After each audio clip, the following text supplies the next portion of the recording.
How to save on Soundation. Hello friends, welcome to another tutorial. In this video, I'll show you how you can save on Soundation. How do you save on Soundation? It is very simple. Just follow me till the end. The first step is for you to log into your Soundation account, just like I've done here. And then once you're logged in, the next step is for you to select the track or the projects that you would like to save. So by selecting the project, you'll be taken to the project editing page. On this page, you can see the audio, you can see the song that you formed. And then the next step is for you to go to the top left corner of the screen where you can see the name of the project, which is Untitled Track.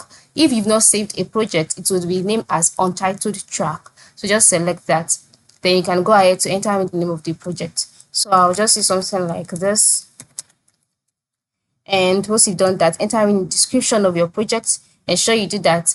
And once you've entered in the description, enter in the genre, select when it was when it was created and when it was updated, then upload an image that covers what the project is all about. And then once you've done that, click on done and your project will be saved successfully to Soundation. So this is basically how you can save on Soundation. Thank you for watching and have a very good day.